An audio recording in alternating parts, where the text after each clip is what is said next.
Hi everyone, and welcome to this digital event on succession planning, creating the next generation. I'm Ben Wright, founder and chief innovation officer at Mello, and I'm joined by the amazing Nikki Wright, progress partner at Mello. Now, a core part Hello. of Nikki's job is helping financial planning firms with leadership development, succession readiness, and continuity planning, which makes her the perfect person to share her experience today. At Mello, we've helped numerous financial planning firms create the next generation of leaders, as well as manage exits for over 100 owners. Today, we wanted to share what we've learned about what gets in the way of succession, how firms can reduce dependency on individuals, and how to build leadership capability without losing momentum or culture. Now, we are recording today's session, and you'll be able to access the replay along with Mello's exclusive succession planning guide after the event. Please do feel free to ask questions in the comments throughout the session. We'll be picking these up as we go through the day, and thank you to the people who sent questions in ahead of time. Now, every firm's succession journey is different. Today, we're going to be sharing principles, frameworks, and examples rather than one size fits all answers. If you want to explore how this applies to your business specifically, just get in touch after the session. We'd be more than happy to have a chat. So, with all that said, let's jump into the topic of the day. Nikki, do you want to start us off with what do we actually mean by internal succession planning and what does that look like? Yeah, hello everybody, and thank you, Ben, for asking me to join you for today's session. So, internal succession is what I would call a staged process. It's not deciding one day to leave the business and then decide who's going to take over. It's very much a transition, and it's a strategy rather than a transaction that happens. So basically, rather than go to an external buyer at the end of it, you throughout the period of time that you're doing running the process is that you develop and internally bring up and leadership maturity, if you like, from within the team. So it it it has many benefits, but also it can create many sort of difficulties, as we'll, I'm sure, discover along the way as part of this conversation. Um, Now, I've been fortunate and unfortunate in sort of past experiences that I've worked with firms that have had great succession plans, so the whole team's known throughout the process what the intentions are of the business, but also I've worked with a firm where succession planning was something to consider later. And I'll be intrigued to get into both of those conversations because, in my experience, and I think like you, Nikki, I've worked with lots of firms over the years, both as Mello and prior to this, where succession conversations have kind of happened. In my experience, most of those conversations happen right at the end of the road. Yeah. So it's almost like the owner's deciding, right, I'm going to go in the next 6 months. I need to decide, is it succession or is it external sale? And when you get to that point, it's pretty hard to do internal succession.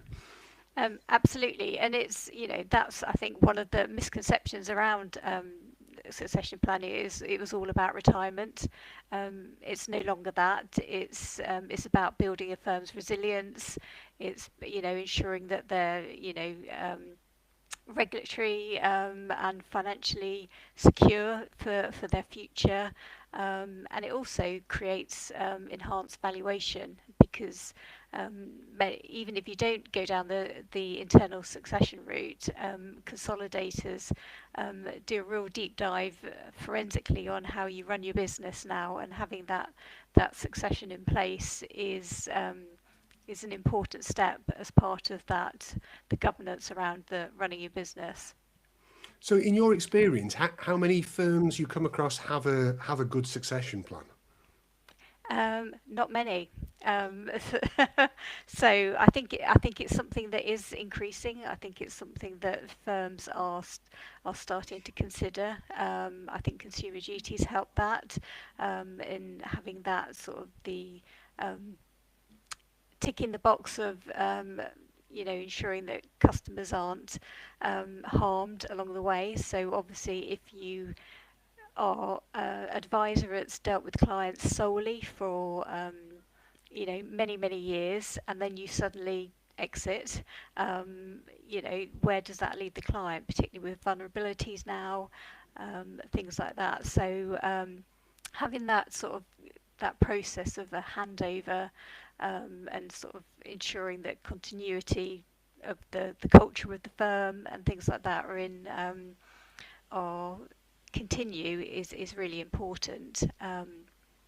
Now, when I worked at a firm that didn't have the succession plan in place, it leaves it leaves questions, for staff, retention of staff, because there isn't that plan going forward. You don't know what the next steps are when, particularly if an advisor's coming up to retirement age, and what the plans are. So so it's important. I mean, we at Mello do a lot of work in the M&A space. We help a lot of firms find an external buyer, and generally our experience is that people approach us at decision point rather than in advance. And generally speaking, an external sale is the only option because they haven't managed to build that internal resource in there. And yet, when we actually ask them, if you'd have thought about this 10 years ago, what would you have done? Almost all of them say, I'd have preferred an internal exit rather than an external exit. They just hadn't kind of thought about it in time. Yeah, absolutely. And and that's part of the internal succession. It does give you options because you've got the choice that when you do come to exit the business, if the internal succession's not the right option at the time, you can then look externally. So but not having the internal succession, it reduces that leverage when it comes to exiting the business. And I suppose also it just makes life harder day to day, right? Because if you're the owner manager and all the decisions are coming through you and you've got to be in charge of everything, it's a lot easier to have an actual leadership team below you that are taking some of that load away, I think. Yeah, and I think that's where a lot of sort of owner businesses struggle, is having that, is letting go. It's shifting that mindset from where what their role within the business is. They've started, usually traditionally they've started the business, they've attracted the clients have bought in to them, and they trust them to look after them. And it's losing that identity by moving, just sort of trusting somebody else to take over them. And I think it can be difficult, because there's always that thought, well, they're not good enough to look after them, standards are going to drop. And if you've got that dependency, it's not healthy for the business, it's not stable for the business. So these are the things that, when you're the bottleneck within a business, it's important to understand why, and then you can take the steps with the internal succession, to bring people sort of within the team to unlock those bottlenecks. I'm sure there are some people listening, watching to this now thinking, well, I don't think we've got any bottlenecks in my business, but I'm still not sure where to go next. How would somebody know whether they are a bottleneck leader? Well, I think it's, if you have to make every decision, or if every decision has to come by your desk, whether that be recruitment, whether that be sort of from a regulatory point of view, from compliance sign off on suitability reports, and if you're the only one that sees the P&L, the numbers, knows the sort of financial state of the business, these are all things that will slow down. And if you are unable to work within the business for, say, 3 months, you've got to think of what that consequence is to you, and the business, and to your clients. And again, I revolve back round, I am a broken record on consumer duty, as you know, Ben, but it's all about, it's sort of allaying that foreseeable harm to clients, and it's, if your service is broken down because of you and you alone, it's it's not healthy. Yeah, I did once pick up with a firm actually I was doing some work with, and I was working with the owner, and they said to me, "We've got a great leadership team. It's brilliant. It relieves the stress from me. It's really kind of pushing the business forward."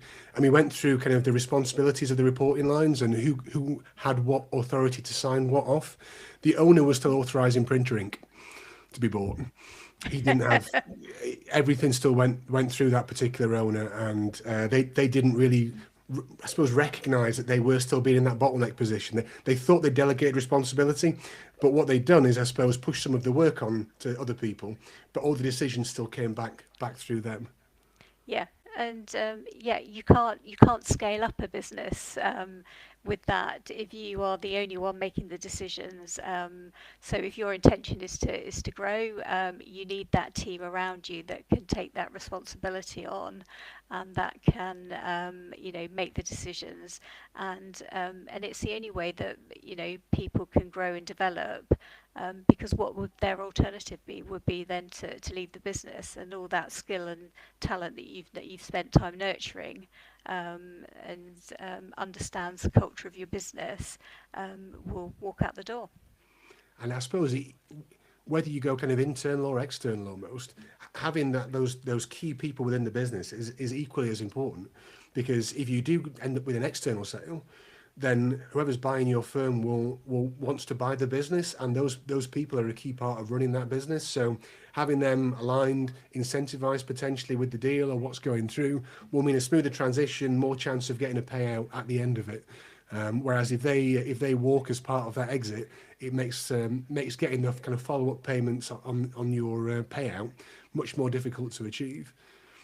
Yeah, absolutely. Again, it all comes down to choice and having that sort of structure in place that gives you um, that valuation enhancement if you do go down the exit route, because you've got people within the business that understand the clients, that understand how you work.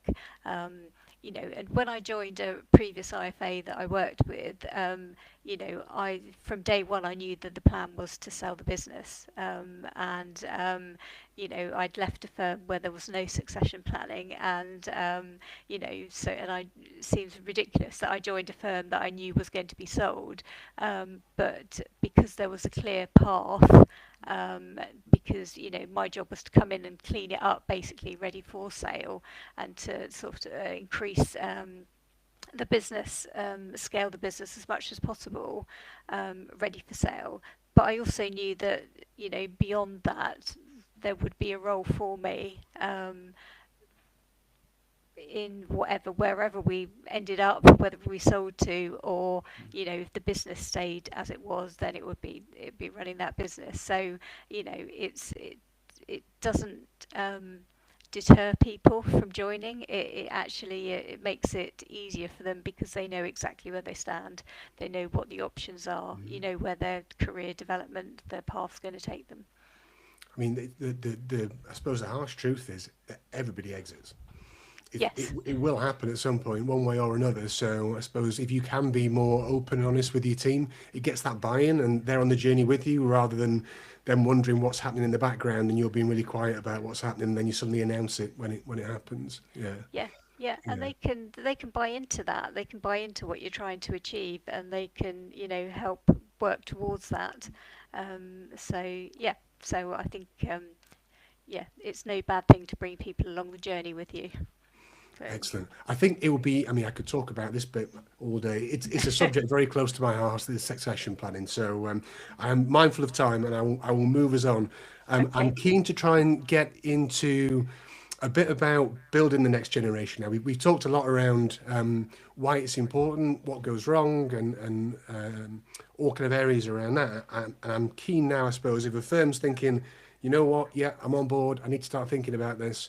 Where do we start? How do we go from there? And I suppose the first thing is, how do you identify who those future leaders are? Um, can I ask you, Nikki, just to move your mic just slightly away from your mouth a bit? We're getting a couple of yeah.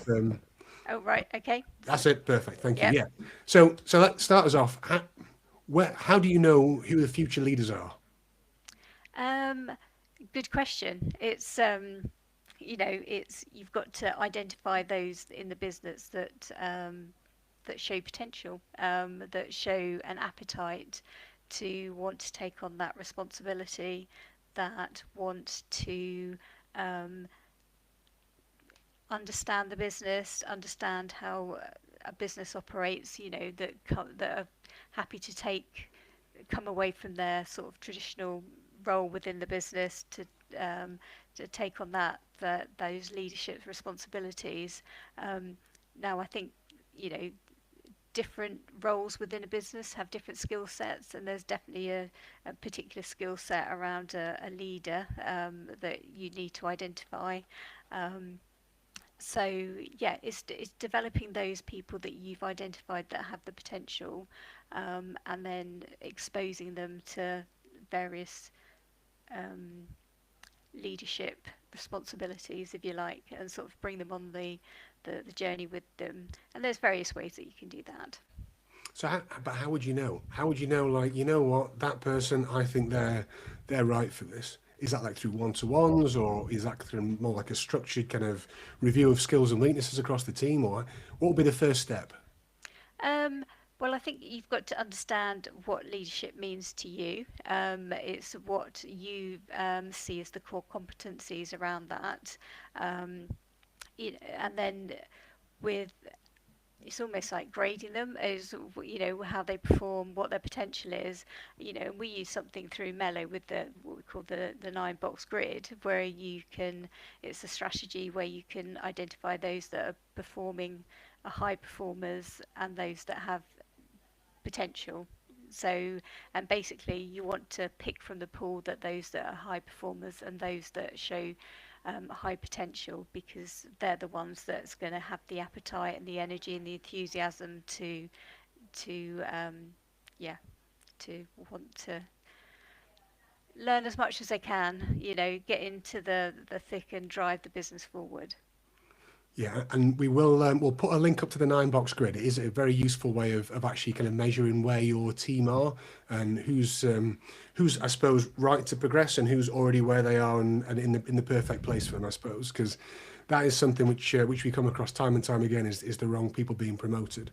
And on that, we did have some questions sent in earlier, and don't forget you can ask any questions you'd like to in the LinkedIn chat, and then they'll come through to me. But one of the questions that came through before the session, which was from Anonymous, was that they have a key advisor in the business, performs better than the rest of the advisors, and has talked to them about kind of stepping more into a leadership role, and they seem a bit unsure about it.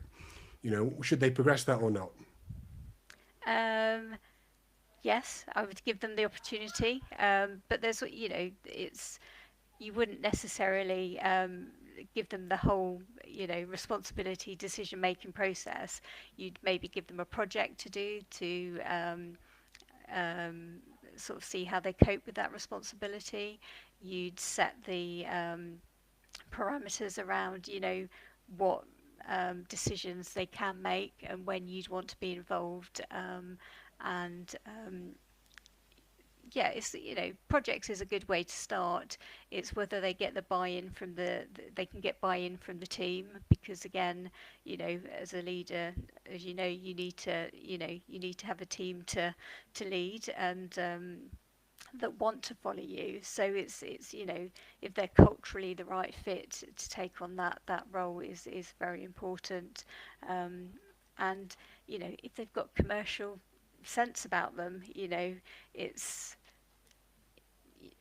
you've got to be able to think, you've got to be able to answer the question what's in the best interest of the business, and not necessarily what's in the best interest for yourself all the time. And it's the business comes first, and you've got to make tough decisions. The other important thing to note is in a particular role, you know you can't make 100% perfect decisions all the time in a leadership role.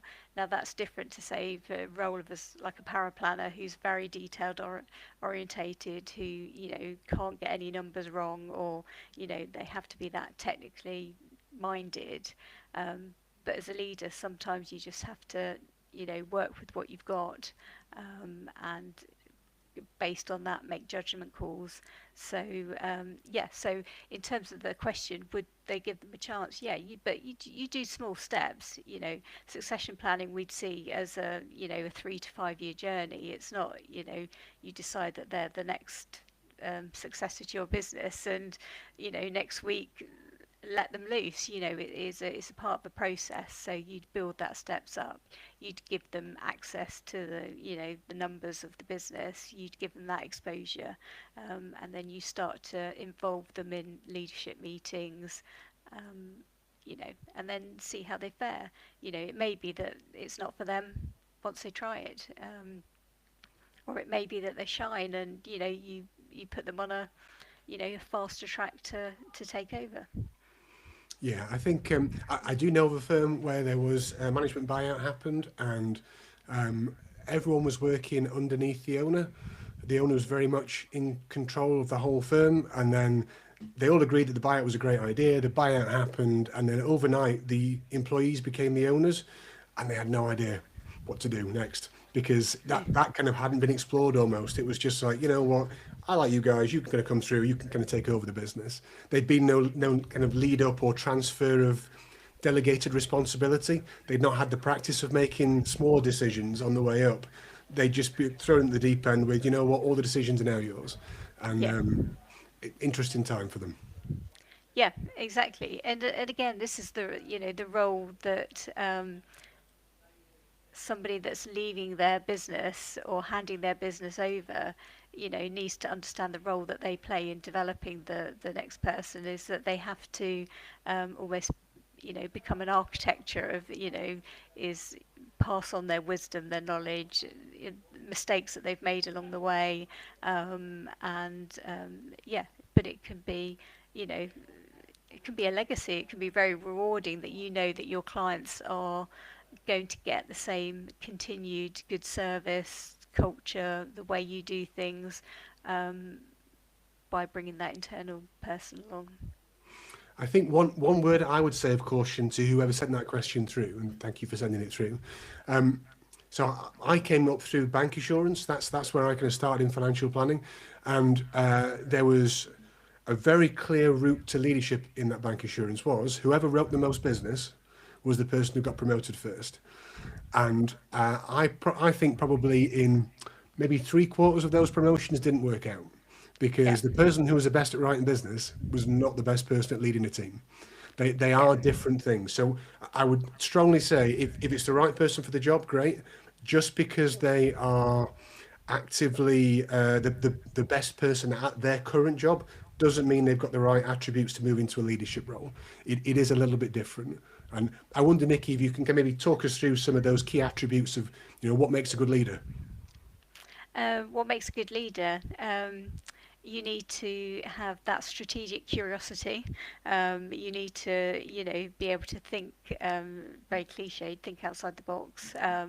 You need to see the whole picture. You need to take that helicopter view, and not get stuck into the detail of things. You need to make tough decisions. It's not easy. Particularly when you're going against other people within the firm. It's not easy to be unpopular. Um, so you need to have that strategic sort of mindset. You need to have that an ownership mindset as well. You need to take responsibility. You need to you know understand that the buck stops with you, that you are responsible for people, and funny enough, when I talk about the firm I used to work with when we sold the business, um, one of the things she said, the owner director said, was when she sold the business, she never looked at the bank account ever again from the day that it was sold, because she had that ownership mindset. She knew she was responsible for a number of staff, paying bills and that. So every day she would check that bank account, because that responsibility that stopped with her. So yeah, so it's having that ownership. It's being able to influence people, as well. You know, being a leader, you have to bring people along with you. You have to you know um, sort of not tell people what to do, but you have to, you know, bring that motivational piece to the business. And yeah, you need to get the buy-in. Otherwise, you know, you'll be very lonely. So Yeah. So let's assume then that somebody running a business they've identified somebody they think could be the next generation of talent. They think, you know what, this person, we think they could be the right person to take over the business at some point in the future, or if not, at least be part of the kind of leadership team. It would be good just to work through what will be the practical steps, I suppose, to kind of go through next. And the thing that I'm really interested in exploring with you, Nikki, is around, I suppose, giving that individual enough, but not too much, to start them on their journey, and I suppose test where they're heading. Because I have seen absolute car crashes before where somebody's been identified as like a potential future talent, and the leader in the business has gone, right, that's your job now, you go sort it out. yeah, And they haven't told them what's expected, what's required, when. They haven't made it clear about what level of approval that they've got, what needs to go back through the lead. It's all that type of stuff. So I suppose it's like, when you found somebody, what are the steps to set them up for success as they start their movement into a more senior or leadership role? yeah. When you talked about, you know, decision making, you've got to give them, you've got to set out where their decision making starts and ends. You know, have they been fully defined? Is the roles and responsibilities, have they been clearly set out?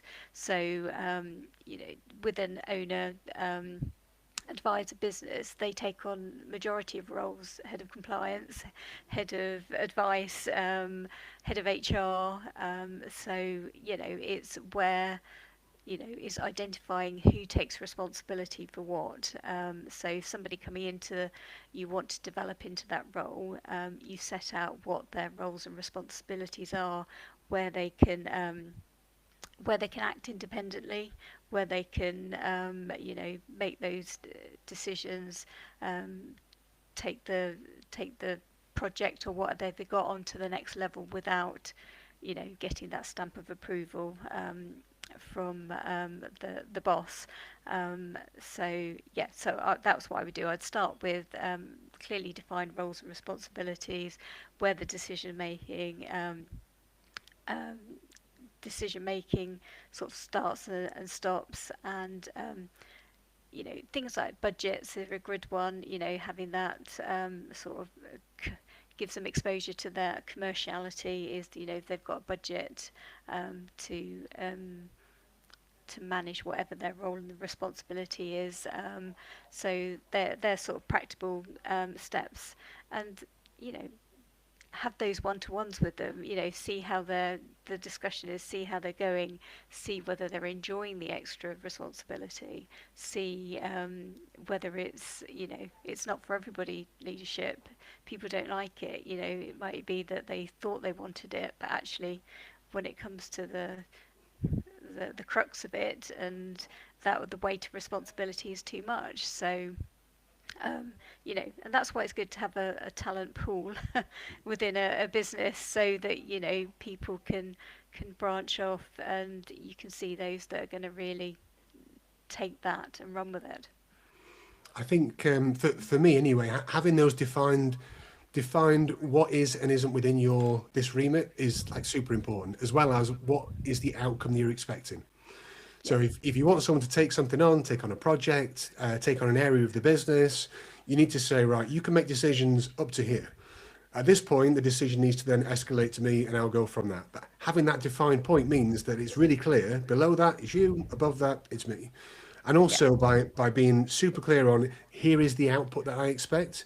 It's X number of whatevers or Y number of these, or being really clear what that expectation is, means that there's no confusion around that particular role. yeah, And the other thing that I suppose I would say is that from the business owner's perspective, you almost need to change your approach from being a decision maker to being a coach. yeah, Because what will probably happen is the first time you start delegating authority to somebody, they will be very scared of what's happening. And I'm guessing that the first thing that they pick up will go one of two ways.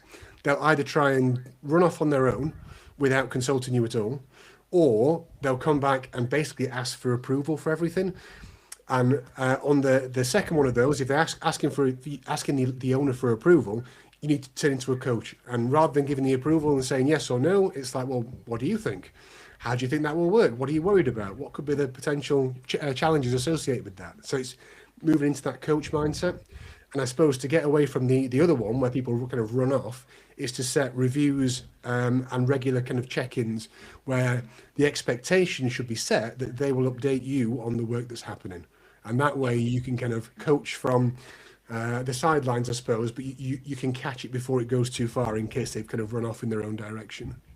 Yeah, absolutely. And yeah, like you say, it's increasing that exposure to the leadership role. And yeah, by regular check-ins, you're gonna, you'll know when to, put the brakes on a little bit, or when to increase that exposure.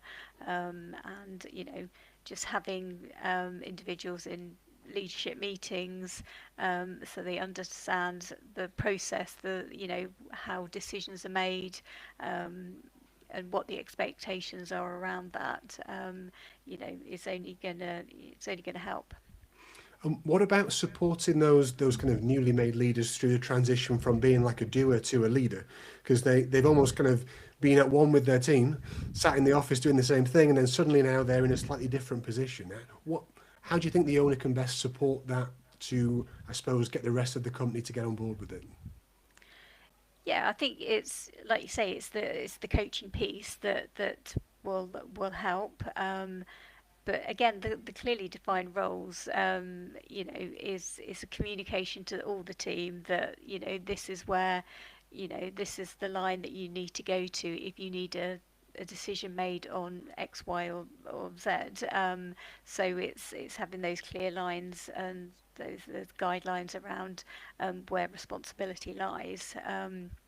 And yeah, so I think having somebody that gets buy-in from the team, as I've said previously, is important because they are stepping out of potentially a mate that they used to chat with in the office, moaning about whatever, or and how they would do things differently. But when somebody else has been given that opportunity, they need to yeah, they need to be able to get that buy-in from everybody. So, and I think as a owner, leader of a business, they'll understand those challenges, and how they can work with team members, but also take that sort of helicopter view of the business and make those decisions.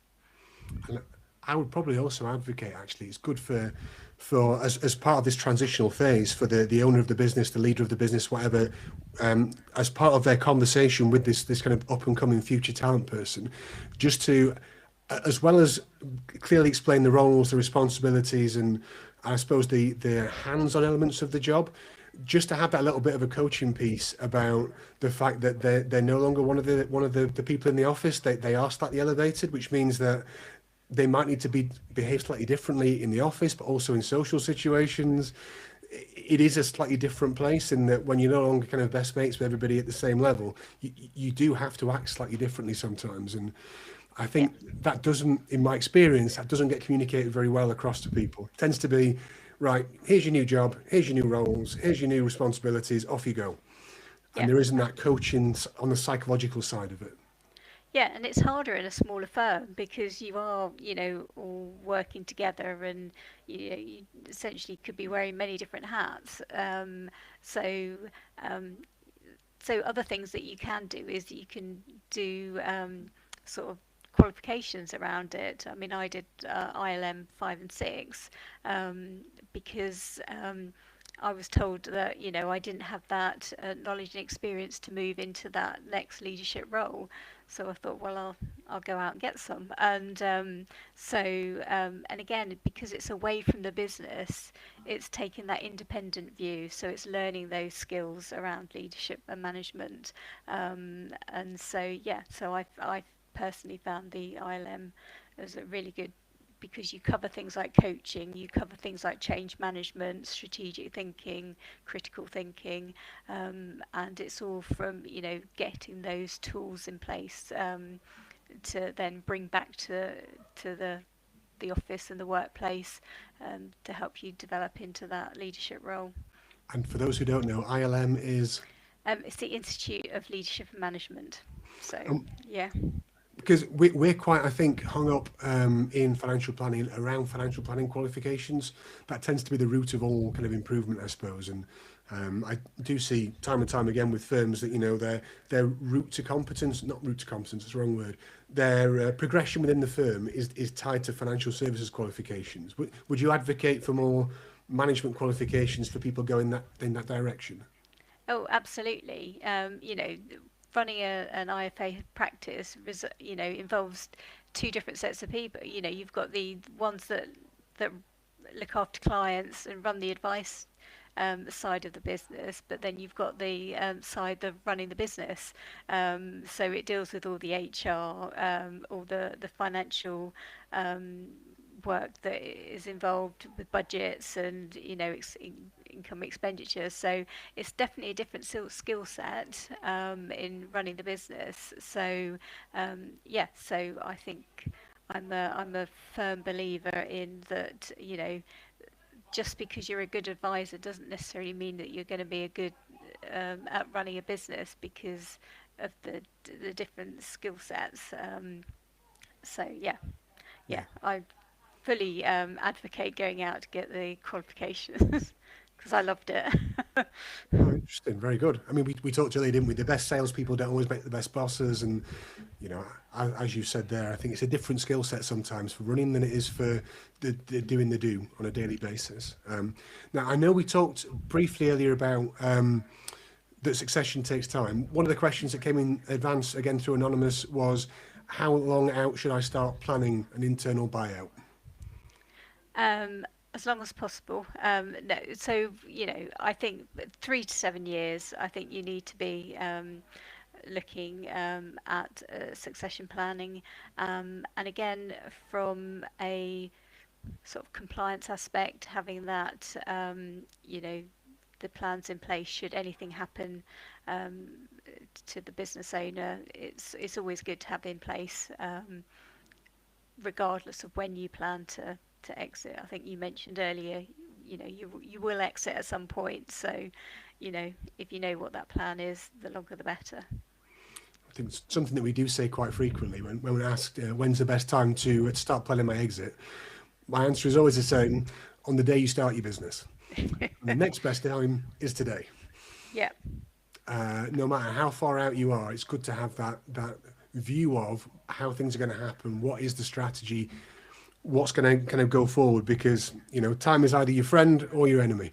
If you have lots of time, you have choices. The less time you have, the less choices that you have. So, yeah, I would advocate with you, Nikki. Start planning as soon as possible for that exit, and then it gives you time to kind of get all your ducks in a row, I suppose, if you are going down that internal route. Something that I got asked the other day was about buying in talent into leadership roles. And I was keen just to get your knowledge, experience on what you think around that. So rather than kind of, I suppose, bringing everybody up over a period of time, go out and buy somebody. Bring them into the business with the view of them taking over in 2, 3 years' time. yeah. Again, it gives you choices to make. I think that if you get the right bums on the right seats, then it doesn't necessarily matter where they've come from, as long as they're doing what you want. Um, if it fits in with your succession plan. So yeah, I think that just because they've worked at the business for 10, 15 years doesn't, it's not going to make them a great successor. It's definitely getting the right person in. And this is where I think, I work, so part of the role I do is I work with BOMs group, and sort of the business operations managers network. A lot of those people are being moved into the senior management roles because they have that skill set for running multiple departments, taking on responsibility, and are taken away from the client work. So it's sort of the running that business side. So yeah, I think if you need to get people with the right skills in, then yes, definitely do it. I think if you are going external, for me, there is some pros and cons. The pros are you get to, I suppose, select from the whole of the marketplace who you want to bring in. So you can really choose somebody who you think will be able to easily step into that role and move forward. Um, the cons are it's normally more expensive to buy somebody in at a higher level or with that expectation ahead. And also it will take them longer to get up to speed with your business. And also, I suppose, there's a higher risk of it not working out because you don't know them. So you are taking a chance to a certain extent. And with people's notice period, you might be waiting 6 months for a decent candidate to come through, and then it doesn't work out. Then you've got notice period to go. Then you've got to try and hire again. So I think that there are pros and cons for that approach. But if you are thinking internal, then it does work. Just needs to be the right person, right time, and with plenty of time to make sure it works out. Yeah, exactly. But it's getting the right bums on seats. So that's the I suppose the risk with any recruitment is for all the things you've just mentioned. So yeah, I think if there's nobody in your business that wants to take it on, then it might be the only option, or selling to a consolidator. So I want to now move into just talking a bit more about, I suppose, in action, how this would play out for people listening today and watching today. And the first thing that I think we should talk about is what happens if it's not working. So you have identified somebody, you start to delegate some responsibility, you have the plan to try and bring them up to speed on stuff, and it's just not working. Where should owners go with that?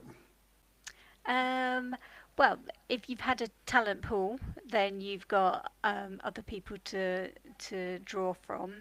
I think if it doesn't work out and you need to leave the business, hopefully the clients will have had exposure to others within the firm, so um, that there wouldn't be that um, immediate walk out of clients because the advisors left. They understand how the firm works, the team, and things like that. um, but because you've built a process where you're not the only one responsible, albeit that it hasn't worked, um, if you look to sell the business externally, you've got that framework in place of the business as a team.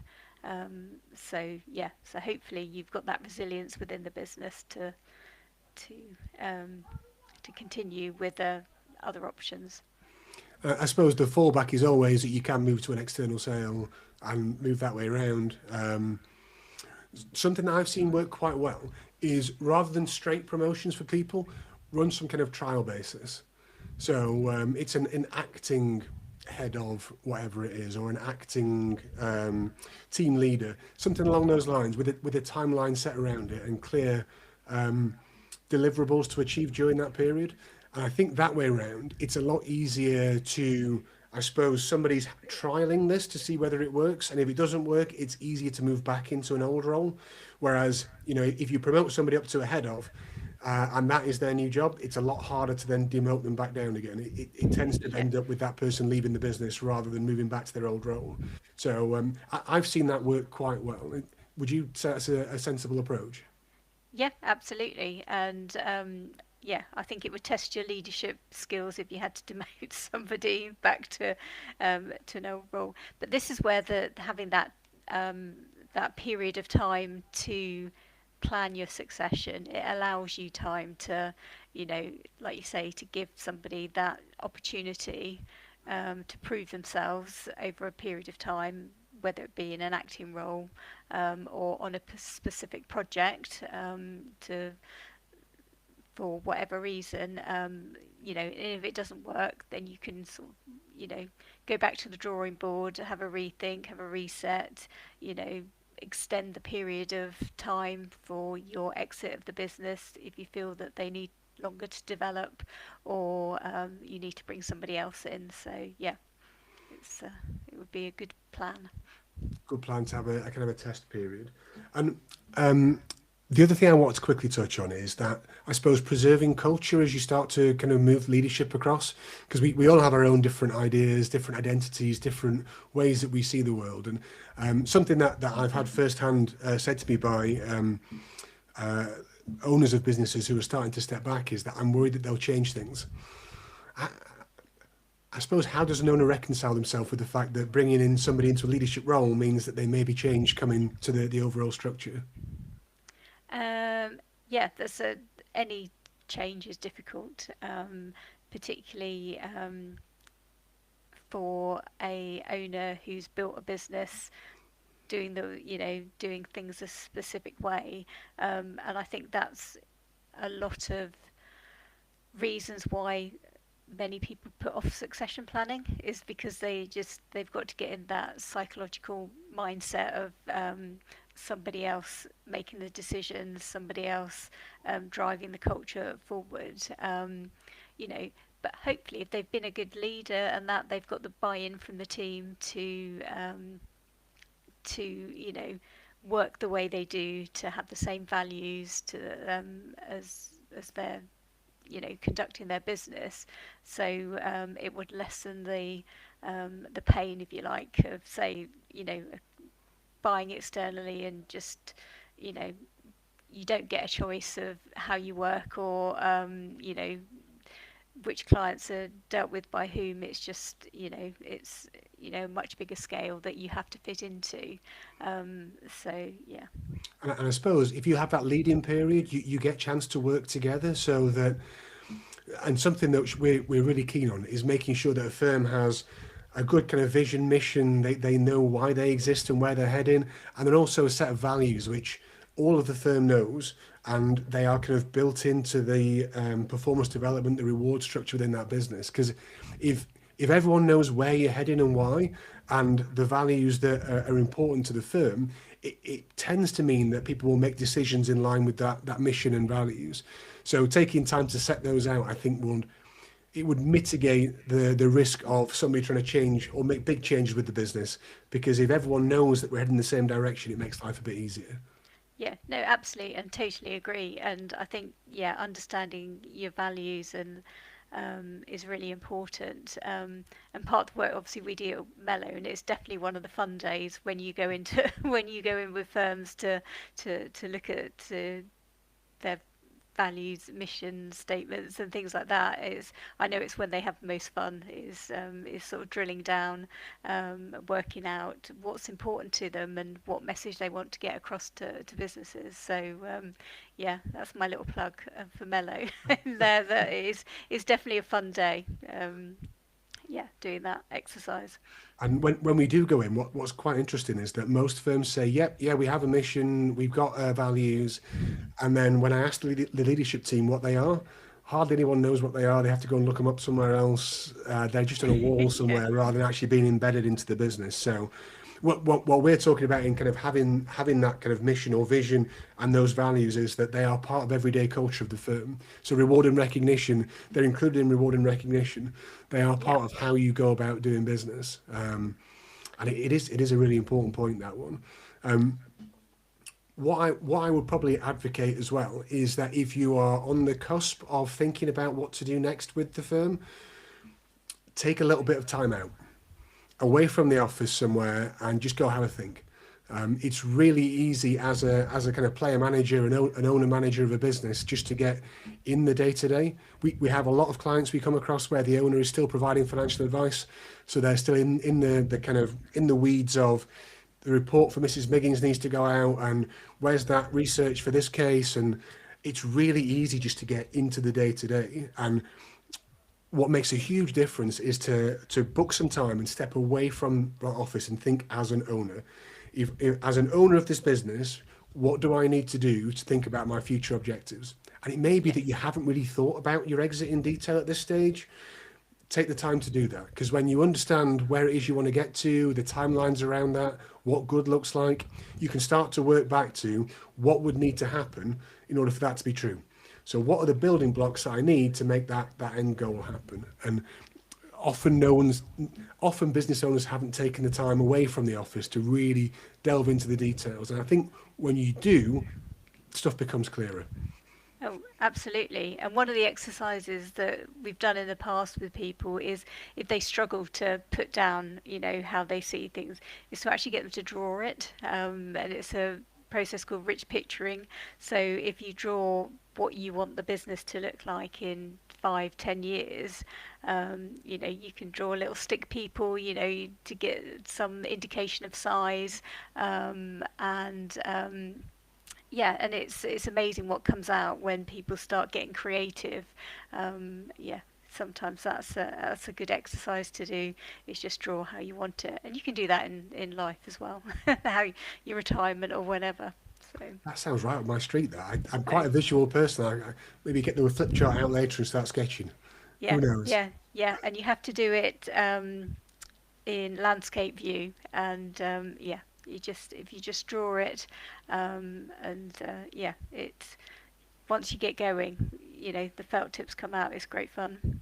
So, as an activity, would you draw that as a timeline, or just as a is it a future state you're envisaging at a point in time? Yeah, so you do it as a future state, and then you, like you say, you work backwards. What do you need to, if you've drawn, 10 little stick people, what do you need to do to scale the business to get up to 10 people? What's that going to look like in 1 year, 3 years, and 5 years, and and then you can start putting your numbers and how that looks, and then you've sort of got the basis of your business plan. I'm always an advocate for starting with the end in mind. So Hmm. start at the end point, and try and put down as much detail as you can about that end point. And that might be kind of 5 years, 10 years, 20 years, whenever it is. And then once you have that end point, then kind of come back in time to close to now and say, well, what would need to be true in 3 years for me to be on track to achieve that in 5 years? And then when Yeah. you have the 3 years, what would need to happen in 1 year to make me on track for the 3 years? And you can kind of really chunk it down into quite immediate actions, I suppose. Yeah, absolutely. And depending on how good your art is, I work with a company that framed it, so that's where their goal is to get interpretation of that picture. So yeah, it I is like quite it. good to have that visual reminder. And that might be quite a nice way to try, I suppose, help the owner picture the future without them in it, maybe, because it is a hard thing to think about your business without you in it, or at Yeah, least with you having a minor role or potentially exiting completely. Because as an entrepreneur, your business kind of becomes your identity because you're on absolutely. call 24/7. Something needs to happen. You get phone calls all times of day and night. A lot of these owners in the early days will have taken huge amounts of risk to get their business off the ground. They might have kind of put their house up as collateral. I know one chappie who he basically sold all of his possessions to keep his staff on at the start when there was a Wow. down period in the marketplace. Huge amounts of effort and risk have gone into creating these businesses, so they kind of feel like your baby. Hmm. And the idea of maybe passing that on is quite challenging. And I think that a core concept, and one of the things I'd like to leave listeners with, is the idea of trying to move away from thinking as the business as part of your identity and start to think about it as your legacy. So Yeah. rather than you being part of the business and the business being you, it's like, what do you want to leave behind when you step away from this? And there's a Yeah. brilliant quote in the New Zealand All Blacks. It's an old Maori tradition that they have as one of their mantras, which is be a good ancestor. And it kind of means, Nice. think of yourself as an ancestor. What would you want to leave behind for the next generation? And I think when people come to kind of, I suppose, contemplate moving away from being in their business, it's a nice mindset to have. If I was a good ancestor, what would I want to leave behind? And that Yeah. definitely means having good people in place that you've helped come up through the ranks to take things over as you step aside. Yeah. No, that's nice. That's a lovely way to consider, passing on the baton, if you like, to the next generation. Really good book, actually. It's called Legacy. Have a So, look at it if you haven't read it already. So I'm conscious that we are, Nikki, unfortunately, coming to the end of okay. our time today. And I could just keep talking about this for a whole lot longer because Mm. I'm fascinated in the topic. But as we wrap up, what would be your, I don't know, key takeaways for people listening? If somebody maybe hasn't started thinking or is just starting to think about this, or maybe they're a little bit further on down the route, what would be like here are the top three things to consider when you're thinking about your succession plan? Um, I would suggest that they make a plan, however far in advance that is, and to remember that having um, internal succession gives you options when you do come to exit. And yeah, I think that, you know, I do like like you say, leaving that legacy behind. I think that's a lovely way to see it. It's like passing that on and ensuring that the culture and everything else continues.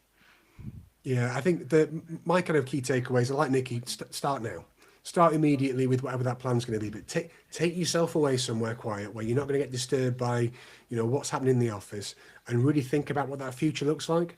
I love Nikki's idea of kind of drawing the future, and kind of, I suppose, envisaging yourself out of that place. And then the other thing, as you are bringing these people up, make sure it's really clear who's doing what, accountability, decision making powers, check-in points. Just make that super clear. And I suppose the other thing is, it's okay to fail. The people that are coming through, they won't get it right every time, and it's okay to make mistakes. That's kind of how we learn. Your job, I suppose, as the leader who's passing on the baton, or looking at doing so, is to try and help them make mistakes which don't derail the whole business, but just help with their learning. So you can kind of step in at the appropriate time, but they kind of need to be given the authority to kind of push on and do that on their own. Otherwise, they'll never learn, and they'll keep coming to you for answers, and then that kind of whole transition period hasn't worked. So as we kind of wrap up for the day today, a couple of important points to take away. So we have got a succession guide. So we put together a guide on what to do if you are looking at an internal succession with your business. We'll send that out on the email that follows today's recording. We've also recorded the session. You'll have a link to that. If you want to rewatch, by all means do so. If you know of somebody who could benefit from this, please send them to the link. They can watch afterwards. Huge thank you for Nikki for sharing her Okay. wisdom today. It's been really kind of great to talk through this kind of topic with you, and I suppose get some top tips out for those about to go through it. Now, if you're not sure where to start with your succession plan, or you're halfway through, you're not sure where to go next, then just get in touch. It may be your first time approaching this, and it could be your only time approaching this. We've done it over and over and over again. So we know what works, what doesn't work, the common pitfalls, and we'd be happy to talk through how this could work in practice for your business. But that is all for today. Thank you very much for watching, everybody, and we'll see you on the next one.